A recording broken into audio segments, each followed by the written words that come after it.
Ce matin, le pasteur voulait que je parle sur l'autorité du croyant. Est-ce qu'il y en a qui ont lu le livre de Kenneth Hagin? Quelques-uns? OK.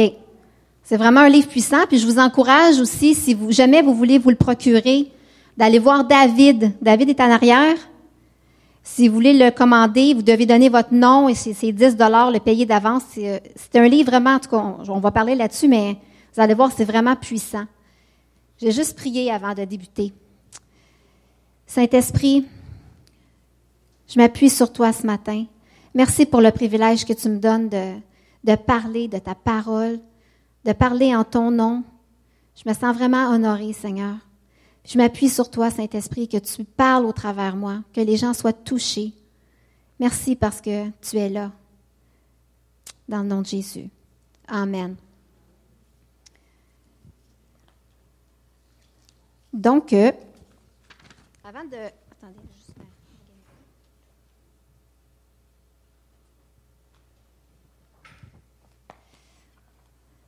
Avant de parler de l'autorité du croyant, j'avais juste à cœur de parler de l'importance d'avoir une relation personnelle avec Jésus.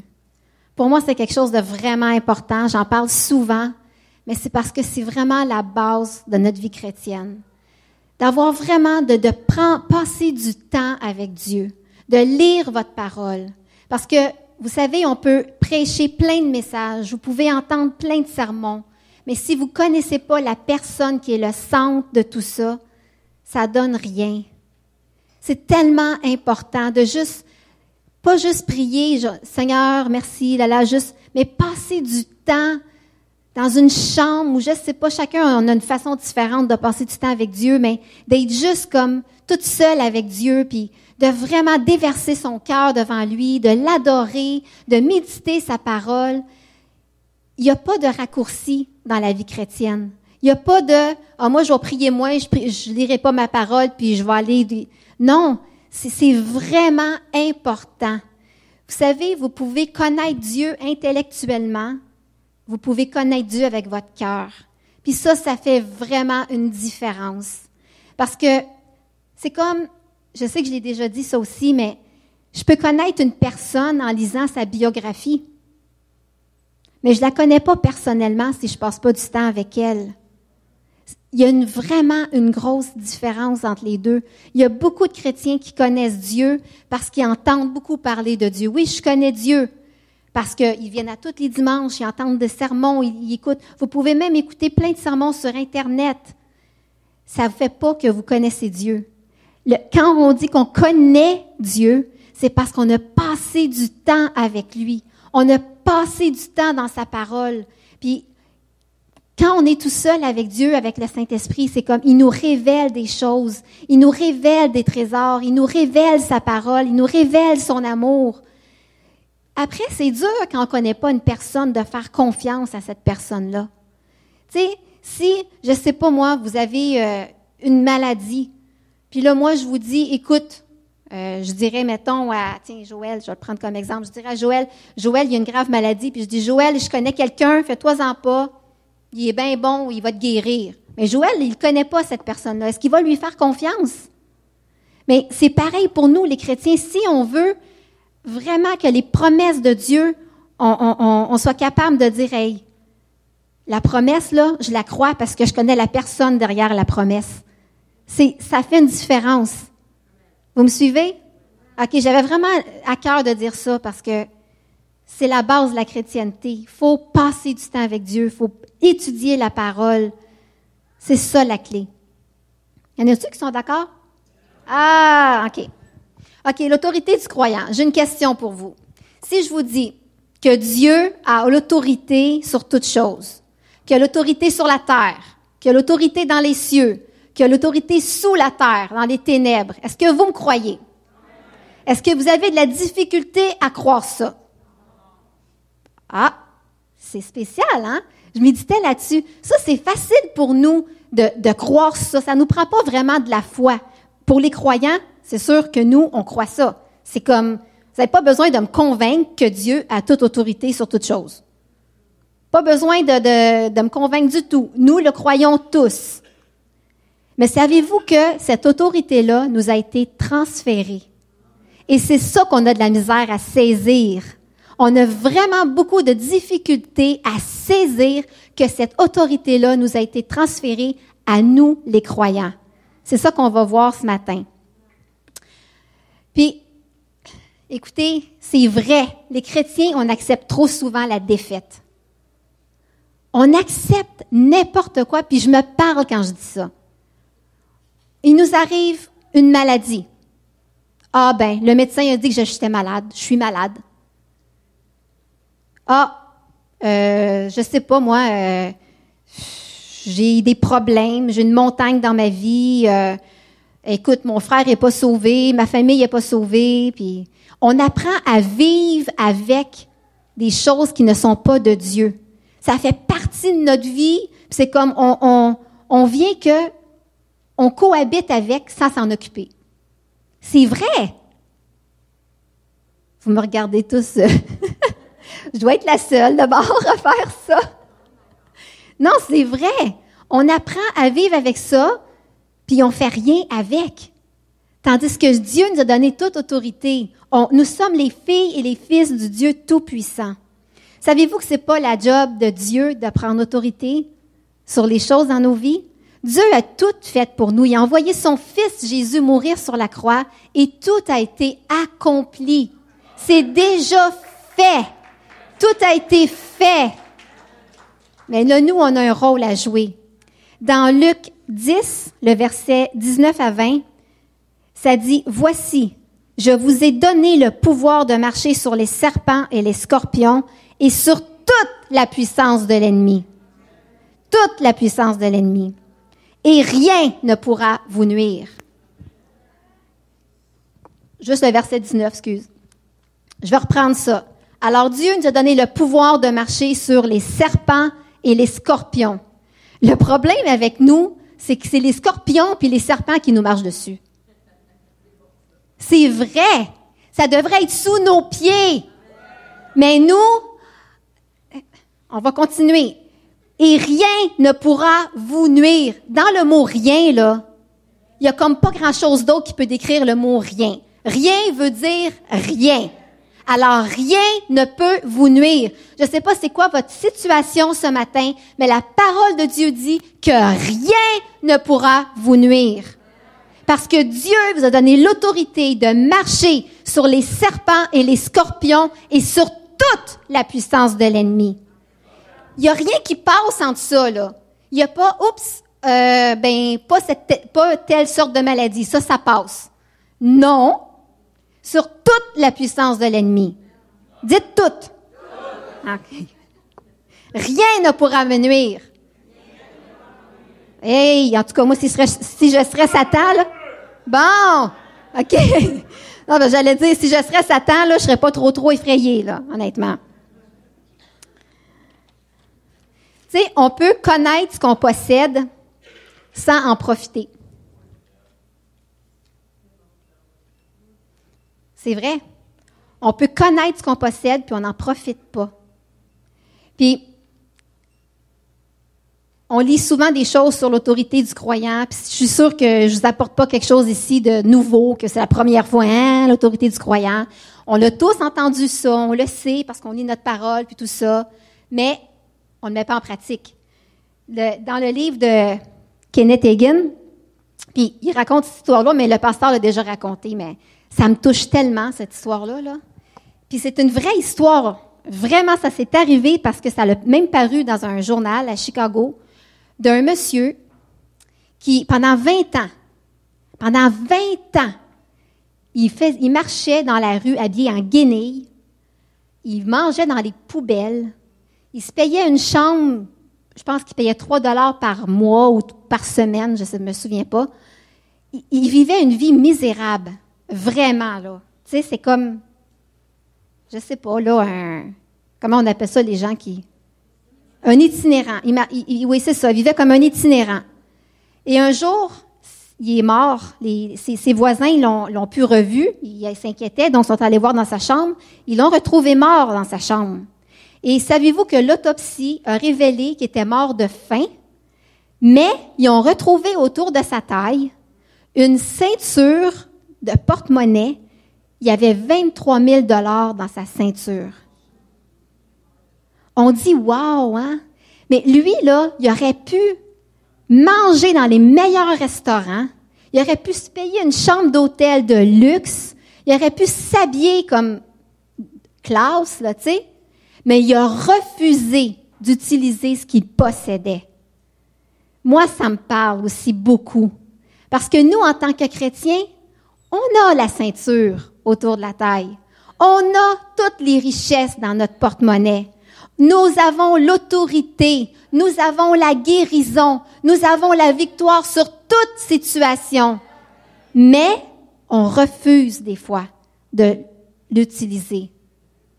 Hey, il est temps qu'on se secoue un peu. Amen? L'autorité a été donnée à chaque croyant.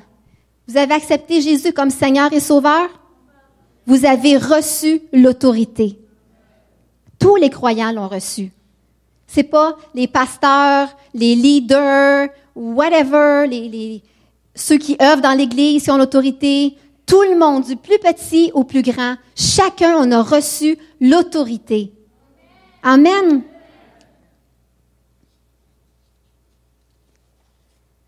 Moi, plus je marche avec Dieu, c'est parce que je suis le genre de personne que ça m'est arrivé quand je passais mon temps avec Dieu, de même pleurer. Parce que je voulais tellement tout comprendre, la parole de Dieu, puis je veux encore.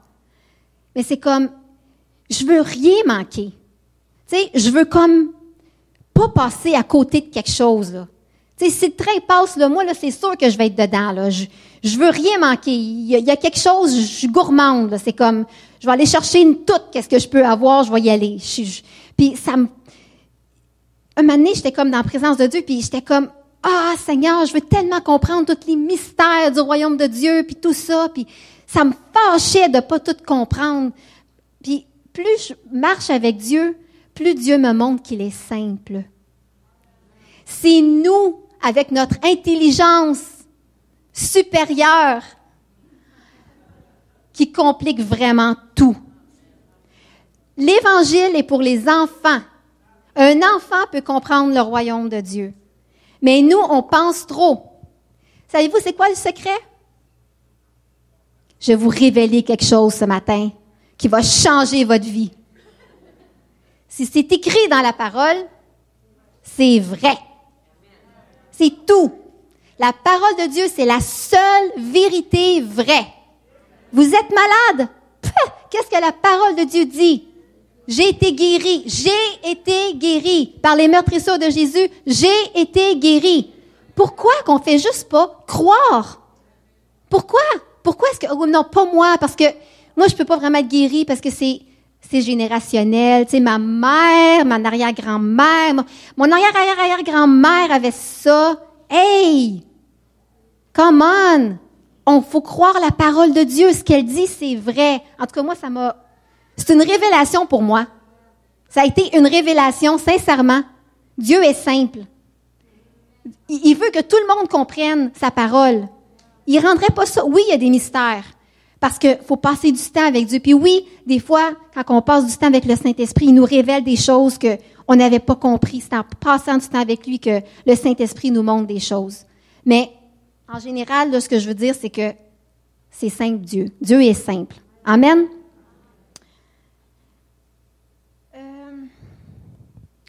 C'est pour ça que je disais que c'est important de lire sa Bible. Parce que sinon, vous ne comprendrez pas qu'est-ce que Dieu s'attend de vous. Puis vous ne connaîtrez pas les promesses que Dieu a pour vous. Tu sais, c'est comme, je ne sais pas si ça vous est déjà arrivé d'acheter un barbecue et de ne pas lire le manuel d'instruction. Et que là, vous montez votre barbecue. Et que là, il vous reste des pièces après. Vous ne savez pas pourquoi, mais il vous reste des pièces. Puis là, vous vous demandez, ils vont où ces pièces-là? Vous avez quasiment peur que le barbecue tombe en morceaux après une couple d'utilisation. Parce que vous n'avez pas lu le manuel d'instruction. Ben, c'est pareil pour nous. Amen? Dans la parole de Dieu nous dit que nous avons autorité sur le diable. Ça veut dire qu'il n'y a pas le choix de nous obéir.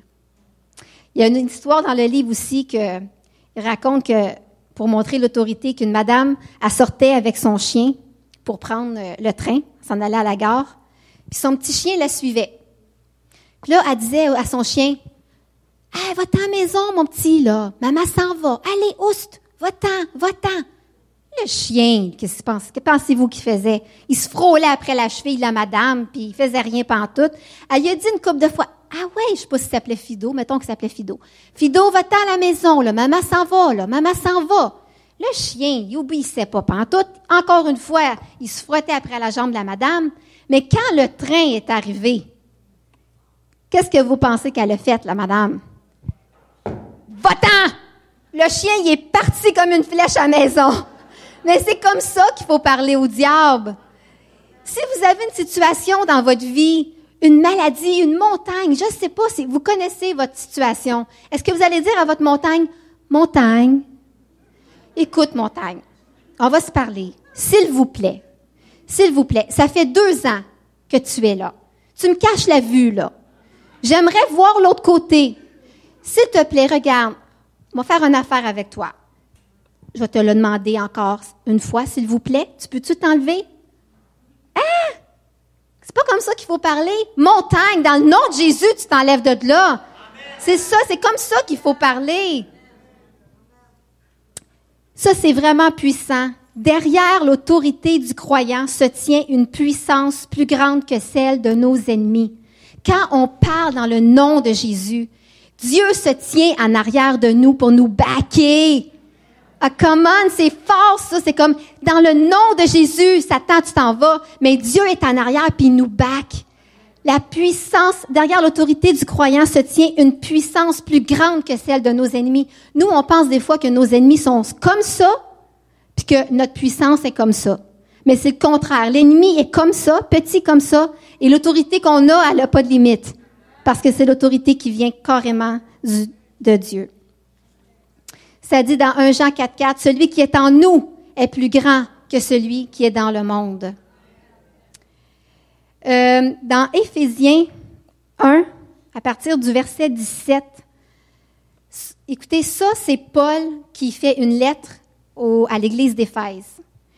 Puis je vous encourage vraiment à le prendre en note puis à méditer ces versets-là. Parce que c'est des versets vraiment puissants qui peuvent changer votre vie. Même, je me souviens que le pasteur l'avait déjà dit aussi, que lui, il méditait. Puis moi, j'ai commencé à le méditer aussi. Puis le faire personnaliser-le pour vous. Je vais le lire comme si je le lirais pour moi, vous allez comprendre. Parce que c'est des versets qui sont remplis de richesse, vraiment, puis en le proclamant à tous les jours, ça devient comme établi dans notre vie. Alors, au verset 17, là, je ne le lirai pas comme c'est écrit. Je vais le lire comme si je me parle. « Je demande à Dieu, mon Seigneur Jésus-Christ, au Père glorieux, de me donner l'Esprit qui me fera comprendre, qui me révélera Dieu de telle sorte que je le connaîtrai. Je demande de recevoir la lumière dans mon intelligence, afin que je comprenne à quelle espérance Dieu m'a appelé, quelle est la richesse des biens magnifiques qu'il me réserve. Dieu a des biens magnifiques qu'il me réserve, mais il faut que je comprenne c'est quoi. Et à quelle puissance extraordinaire il dispose pour moi. Dieu dispose d'une puissance pour moi. Savez-vous c'est quoi cette puissance-là? C'est la même puissance qui a ressuscité Jésus d'entre les morts. C'est la même puissance. C'est puissant. C'est bon de le méditer. Le verset 21, là où le Christ est placé au-dessus de toute autorité, de tout pouvoir, de toute puissance, de toute domination et de tout autre nom qui puisse être cité, non seulement dans ce monde-ci, mais aussi dans le monde à venir. Alors Dieu est au-dessus de tout nom. Il n'y a rien qui est au-dessus de Dieu. Amen. Il faut comprendre notre position en Christ, hein, si on veut marcher avec l'autorité que Jésus nous a donnée. Puis un verset vraiment puissant aussi, un peu plus loin dans Éphésiens 2, 5 à 6. Ça dit, « Nous étions morts par nos fautes. Il nous a rendus à la vie avec Christ. Il nous a ressuscités ensemble et fait asseoir dans les lieux célestes en Christ Jésus. » C'est ici que le transfert d'autorité s'est fait. Nous sommes assis. Écoutez, moi là, je capote quand je pense à ça. On peut pas rester indifférent à ça. Nous sommes assis ensemble avec Jésus dans les lieux célestes. Wouh! Moi, ça me donne du courage. Depuis que j'étudie ça, quand je prends autorité dans le nom de Jésus, savez-vous qu'est-ce que je fais? Moi, j'aime beaucoup m'imaginer, je suis comme ça. Je m'imagine dans les lieux célestes avec Jésus. Fait que là, quand je prends autorité, c'est parce que j'ai comme le king à côté de moi, là. Ça me donne un peu d'audace, tu sais. C'est comme, hey, Satan, dans le nom de Jésus. Puis je m'imagine vraiment, là. C'est ça que le verset dit. Nous a fait asseoir ensemble dans les lieux célestes. Puis c'est ça que Kenneth Hagin, il dit. C'est là que le transfert d'autorité s'est fait. Wow! Hey, soyez pas timides quand vous prenez autorité. Vous êtes assis dans les lieux célestes à côté de Jésus. Amen! Il faut changer notre façon de prier. Trop souvent, on prie « Jésus, fais que je sois guéri. » Jésus, change mon mari, change ma femme, change mes enfants, Seigneur, ils marchent pas dans tes voies, sauve ma famille. C'est pas comme ça qu'il faut prier. Il faut prendre autorité sur les situations. Oui, Kenneth Hagin, il a prié pendant plusieurs années pour son frère, qui était le mouton noir de la famille. Puis plus il priait pour son frère, plus il empirait. Mais il priait comme on peut prier, « Seigneur, sauve mon frère. Seigneur, sauve mon frère. » Comme moi, je faisais ça aussi parce que mon frère n'est pas encore sauvé, mais il va l'être. Je dis, « Seigneur, sauve mon frère. Seigneur, sauve mon frère. » Mais à un moment donné, il a décidé de prendre l'autorité. Je vais essayer ça. On va prendre l'autorité. Alors, il a pris autorité, puis il a déclaré au nom de Jésus, il dit, « Je brise le pouvoir de l'ennemi sur mon frère et je réclame son salut. » Mais savez-vous qu'une semaine après, il a accepté le Seigneur? Il faut changer notre façon de prier. Il n'y a nulle part dans le Nouveau Testament, c'est écrit que les chrétiens doivent prier Dieu au sujet du diable. Il n'y a aucune place dans le Nouveau Testament que c'est écrit ça. Seigneur, tu peux-tu, s'il te plaît, dire au diable d'arrêter de m'attaquer? C'est pas écrit ça du tout. Ah! Puissant, hein? Si vous demandez ça à Dieu, vous perdez votre temps. Parce que c'est notre job de faire ça. C'est notre job de s'en occuper. Savez-vous que si les croyants ne s'occupent pas du diable, il n'y a personne qui va s'en occuper? Ça m'a vraiment touché. Si personne s'occupe du diable, il n'y a rien qui va changer, il n'y a rien qui va se passer. C'est notre job de s'occuper, de prendre position, de prendre autorité. Votre famille n'est pas sauvée? Arrêtez de demander à Dieu de sauver. Prenez autorité sur les esprits dans leur vie. Prenez l'autorité. C'est votre job, c'est notre travail. Tu sais, on prie pour un réveil. Seigneur, envoie un réveil à Montréal. Ça m'a parlé, ça.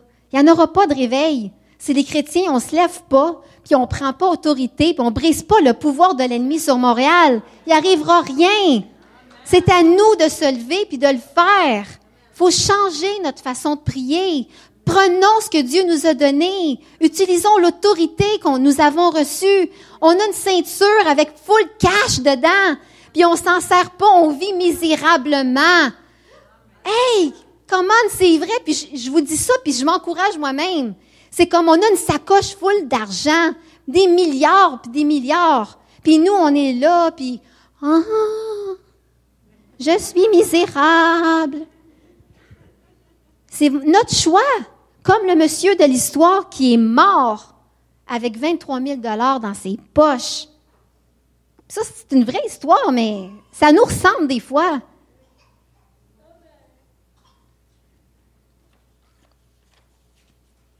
Il faut apprendre à vivre dans le surnaturel.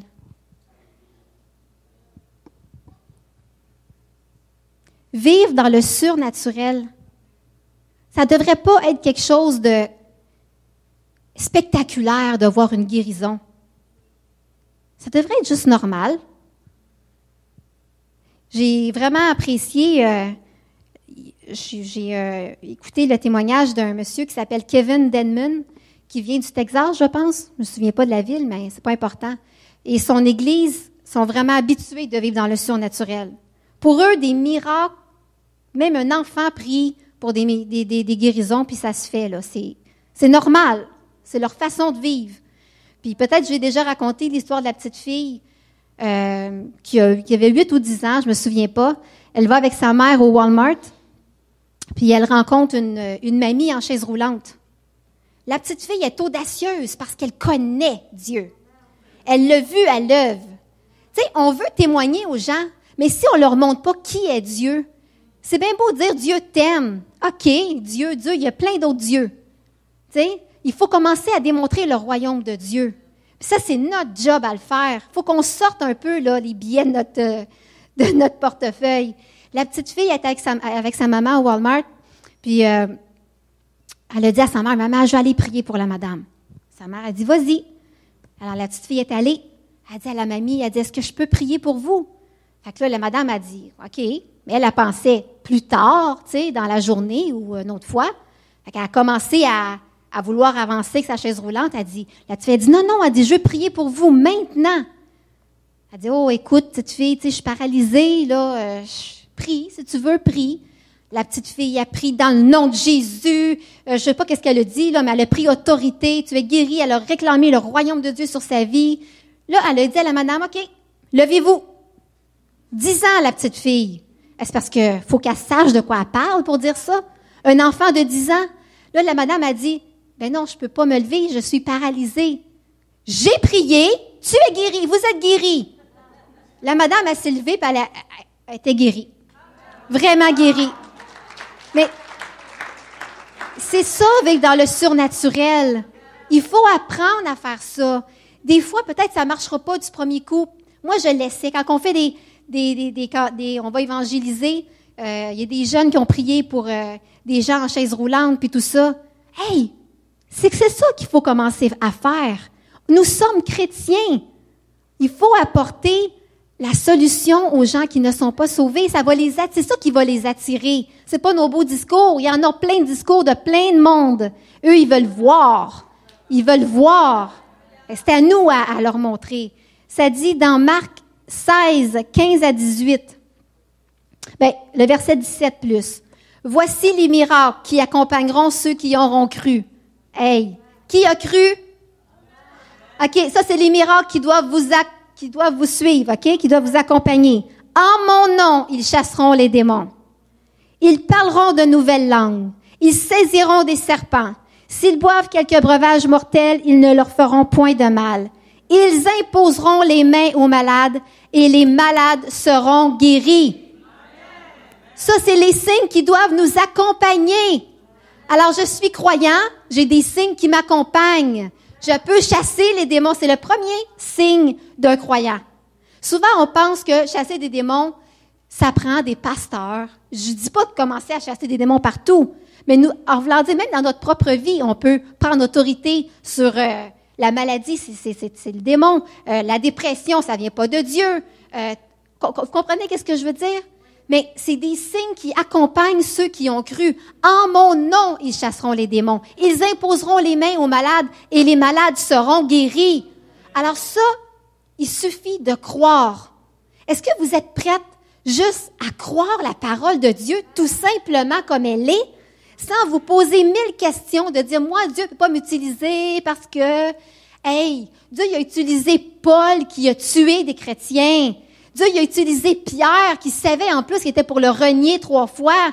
Dieu il a utilisé des gens tout à fait normaux comme nous pour faire des grandes choses. Puis nous, on se dit qu'on n'est pas assez digne pour utiliser le nom de Jésus. Jésus est mort sur la croix pour nous parce qu'il voulait nous donner son autorité pour qu'on puisse emmener des âmes, pour qu'on puisse démontrer aux gens, regarde, je sers un grand Dieu. Parce que si on fait juste leur parler de Jésus puis qu'il se passe rien, oui, on peut démontrer l'amour. Mais là, il est temps qu'on se lève, puis qu'on démontre que Dieu existe vraiment, que oui, quand on prie, il y a des choses qui arrivent, que les gens de chaises roulantes, ils se lèvent, que les démons partent, les gens, ils sont délivrés. C'est notre job à nous. Dieu, il dira pas, OK, ben, va témoigner, là, puis moi, ben, prie même pas, fais rien, puis je vais m'arranger avec la personne. C'est juste parce qu'on a peur. On va être honnête ce matin. On a peur de si ça marche pas. Mais c'est pas notre problème. Dieu, il a une réputation. Il va la tenir. Si on prie pour un malade, puis le malade, il n'est pas guéri, c'est pas notre problème. Nous, on a fait ce que Dieu nous a demandé. Ça dit, ils imposeront les mains aux malades et les malades seront guéris. Peut-être que la personne va être guérie une semaine après, puis on ne le sait pas. Mais si on ne le fait pas, qui va le faire? Qui va le faire? Il faut juste... À la jeunesse, on dit « cross the chicken line ». J'aime ça dire ça. Traverser la ligne de poule mouillée. Oui, parce qu'on a peur si ça fait... Savez-vous que Kevin Denman, il racontait que lui, il prie, il va partout, il prie dans les salles d'attente des hôpitaux. Il arrive dans un hôpital, là, puis là, il dit « Bonjour », puis là, les gens, ça fait des 10 heures qu'ils attendent, sont exténués, fatigués, vous savez ce que c'est, attendre à l'urgence à l'hôpital, ça finit plus. « Bonjour, je suis un spécialiste en santé. Est-ce que quelqu'un aurait besoin d'aide ou quelque chose? » Les gens sont découragés, n'importe qui, n'importe quoi, ils vont le voir. Il prie pour les gens, puis les gens sont tous guéris, un après l'autre. Pourquoi? Parce qu'il a appris à juste comme obéir, puis faire ce que Dieu lui a demandé de faire. C'est juste aussi simple que ça. Mais nous, puis lui, il racontait aussi qu'à un moment donné, il a prié pour quelqu'un, puis la personne est décédée. Et après ça, il a été des années, il n'a plus jamais prier pour les malades, parce que ça l'a affecté.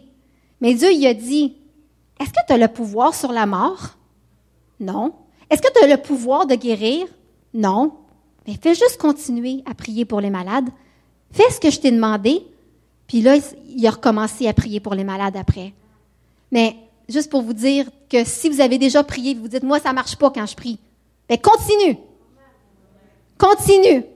Laisse faire, ça ne marche pas. Le nom de Jésus est puissant. Tu ne sais pas qu'est-ce que tu as semé dans la personne. Tu ne sais pas. Des fois, on peut évangéliser, puis on se dit, oh, l'évangélisation, il ne se passe rien. Qu'est-ce que tu en sais?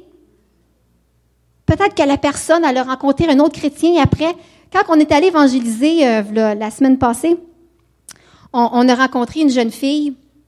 Bien, je l'ai raconté, ce témoignage-là. Je vais quand même le raconter encore. Puis la jeune fille, c'était une chrétienne qui était comme rétrograde. Puis quand elle nous a vus, elle était toute comme... Elle a pris notre carte, puis elle a dit « Oh mon Dieu, il faut que je revienne à Dieu, ça n'a pas de bon sens. » Je dis « T'es chrétienne? » Elle dit « Oui, mais elle dit « J'ai comme laissé le Seigneur. » Puis elle dit « C'est drôle parce qu'elle dit « Quand j'étais dans le métro, je suis sortie du métro, il y avait une personne avec une pancarte qui disait « Remettez votre vie en règle avec Dieu. » Puis elle dit « Je vous vois des chrétiens. » C'est comme la personne dans le métro avec sa pancarte, elle sait pas l'impact qu'elle a eu. Tu sais? Mais nous, en plus, on y a apporté du ministère, ça a comme juste bouclé la boucle. Fait que vous savez pas ce que vous pouvez faire dans la vie d'une personne. Faites-le. C'est tout. Puis aussi, juste faire attention à ce qui sort de votre bouche. Parce qu'on peut prendre autorité sur quelque chose, puis après ça, tu sais, je donne un exemple. Vous avez mal à la tête. Dans le nom de Jésus, je prends autorité sur le mal de tête. Oh, j'ai assez mal à la tête, là. Oh, ça fait mal, là, ça n'a pas de bon sens, là. J'ai mal à la tête. Dans le nom de Jésus, mal à la tête, va-t'en. Oh, que j'ai mal à la tête. Oh, c'est pire que pire. Alors, on est comme ça, hein.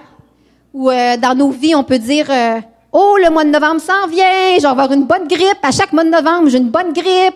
Ou on sent des petits picotements dans la gorge. Ouh, je sens que ça s'en vient. J'ai vraiment un gros rhume, là, je le sens, là. Ça va être un bon, celle-là, là. Un gros, là. Tu sais, là, une grippe d'homme, celle-là, là. Non, les femmes, vous n'êtes pas d'accord avec moi? Une grippe d'homme, c'est grave. C'est la plus grave grippe.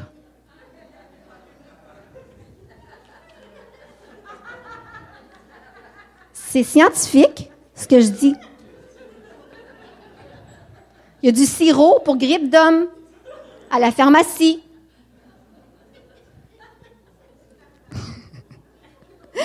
Non, mais juste pour vous dire que vos paroles ont un pouvoir. Je vous ai déjà raconté l'histoire du monsieur que il disait, depuis qu'il était jeune, il disait, moi, je vais mourir à 40 ans. Écoute, je ne sais pas pourquoi qu'à 8 ans, tu dis ça. Il avait dans la tête qu'à 40 ans, il était pour mourir. Je ne sais pas combien de fois il le dit, mais jusqu'à temps qu'il ait 40 ans, il a dit, moi, je vais mourir à 40 ans. Et à 40 ans, il est tombé dans un coma. Et ils ont fait venir un pasteur pour prier pour lui à l'hôpital. Et quand le pasteur est venu pour prier pour lui, il dit non. Il dit, il y a une loi spirituelle qui a été établie dans sa vie, je ne peux pas rien faire. C'est lui-même qui avait établi cette loi-là. Alors faites attention à ce que vous dites avec votre bouche. Amen? Donc, nous avons l'autorité sur toute chose. Il faut commencer à être fâché après l'ennemi. Pourquoi qu'on le laisse faire? Pourquoi qu'il nous enlève notre joie, notre paix? Savez-vous qu'est-ce qui m'a vraiment aussi marqué? C'est quand Pasteur Tifiri, il nous a parlé un samedi sur la délivrance, puis il disait que quand on est triste, on est déçu, on est fâché, c'est comme une offrande aux esprits, à Satan. Vous voulez vraiment offrir une offrande à Satan quand on est down ou quelque chose? Ça m'a fâché. Il n'y en est pas question que je vais donner quoi que ce soit à celui-là. Il n'y en est pas question. Là, il faut qu'on apprenne en tant que chrétien à se fâcher après l'ennemi, puis aller chercher qu'est-ce qu'il nous a volé. Il faut se lever, il faut se secouer, il faut prendre autorité. Puis ce matin, j'avais à cœur on va mettre le chant qu'on a mis à la retraite des jeunes. Il y a la puissance dans le nom de Jésus qui brise toutes les chaînes. Puis on va le mettre, ce chant-là. Puis ceux qui ont besoin de... Il n'y aura pas personne en avant ici, quoi que ce soit. C'est juste si ça vous a parlé ce matin, puis que là, vous voulez prendre vraiment autorité sur une situation dans votre vie, vous l'avez, l'autorité. La ceinture, elle est pleine. Tout le monde ici, sans exception, vous avez l'autorité. Vous avez la même autorité que Jésus. Savez-vous ça? Vous avez la même autorité que Jésus. Alors, pourquoi qu'on va se laisser faire? Vous êtes malade? Prenez autorité. Votre famille n'est pas sauvée? Prenez autorité. Vous avez des problèmes avec votre couple? Prenez autorité. Prenez-la, l'autorité. Écrasez l'ennemi sous vos pieds. Il est sous vos pieds. Pourquoi est-ce qu'on va le laisser faire? Si vous ne le faites pas, personne ne va le faire. Dieu, lui, il a tout accompli, comme je vous ai dit tantôt. Jésus, il a tout accompli à la croix. C'est déjà fait. Tout a été fait. Alors là, la balle est dans votre camp. Est-ce que vous allez utiliser qu'est-ce que Dieu vous a donné pour aller chercher qu'est-ce que votre besoin? Bien, c'est ça qu'on va faire ce matin. Peut-être qu'on pourrait juste se lever, puis avancez-vous. Si vous avez besoin de prendre autorité sur quelque chose, puis je demanderai à ceux qui sont désignés pour prier, on va juste passer dans les allées, on va laisser le Saint-Esprit agir. Il est bien bon là-dedans. On l'a vécu, nous autres, à la retraite. Il y a eu des délivrances, puis on n'avait pas besoin d'avoir... Ça se faisait tout seul, OK? Fait que c'est juste de prendre autorité, puis le chant, il est vraiment loin. Gênez-vous pas. Je suis sûre que tout le monde ici, il y a quelque chose qu'il faut qu'il aille chercher, que Satan est allé lui voler. Fait qu'on va mettre la musique. Avancez-vous. Toutes les préposés à la prière, si vous avez à cœur de prier pour les gens en avant, on va prier pour eux. Puis...